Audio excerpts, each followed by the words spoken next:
新年好，新年好！超哥好，超哥，超哥好，超哥，你好，超哥。就这个车要卖是吧？对。哎，我记得你去年才买的。是的。当时还是正好赶在那个降价之前买的。冤总1号。我是2月28号去买的，店铺优惠乱七八糟的搞下来，我这个车弄下地是11万8，中配的。啊，对。那不算贵。第3天3号不是有个2万块优惠嘛？优惠之后，然后他就什么都没有了，就是店里都不给了。其实最后我是亏5000。哦，对对对，并且呢，那一批优惠2万的呢，好像还有一些，比如说只给了一把那个遥控钥匙，然后还没有一键启动啊。我配置都有，问题是一键启动，他是跟我后来装的。你是28号订的车，我是去年28号收了个爱迪生，我不知道你记不记得。第2天官价6万。我是2号冤总。你这位消费者，你还能找厂家车的皮，那我们作为车贩子，不会找卖车的来去赔他这个损失。有风险，有风险。对，任何生意都有风险。有风险。3902公里。对。首保做了没有？做了，送我4次保养了，除了首保之外，另外3次，我现在做了1次嘛。其他的啥都没做。其他就是装了一个那个记录仪，700多，那个记录仪也是1算了。车子是原本原漆。我也懒得拆了，你看一下原本原漆。追光版的。对，追光的。呀，我这你刚才看的是吧？我以为是带那个脚漆的。你先验一下吧，不是原漆白送。好吧。卖了就先暂时不买车了。是这样，我们的小区不好停，你开去你也知道吧，不好停。然后这一条其实不能停的，这条每天来贴条，这是下动也没人贴，因为我们这个说实话比较中心，地铁5块钱就旁边，蛮近，就离在黄鹤楼边上。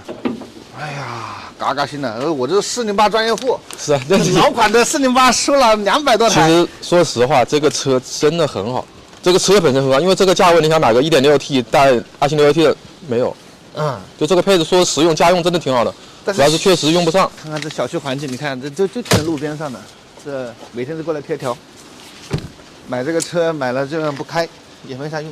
哦，它这个改了之后是 LED 大灯的。这个一键启动怎么像是那种加装的那种感觉啊？对，一键启动是加装的。原厂加装的。对对对，顶配的一键启动是在这个底下好像。然后低配的是那种指针。不是这种液晶的啊，对。这个贷款的事你昨天没跟我说，一般像这种解压这个流程走完的话，半个月。很多年前的把货已经清掉了，赶着来补货。但是呢，你这有个时效性，就到了3月份了。3月份我们又担心这个车企又开始会差，所以价钱方面的话，我肯定比你昨天问的那个要高一点，可能比你预期稍微要低一点点。你第一次问我的时候，我就跟你说的是7万多。我说的觉得都是在谱的，在武汉的话，买卖法就肯定是找你的。我也没去问太多，就是昨天那个来估了一下，跟你说了嘛，大概就7万7。我们简单点了，我们在别人的基础上面加1000块钱。超哥加一点呗，8万真的搞不了。万一他们车企掐起来的话，我这个车也是有点风险。这样好吧，我让1000，7万9。哎，7万8千8了，不说了。他们吉利，好吧？好，行。我先给你3万8千8，可以，微信转给你了啊。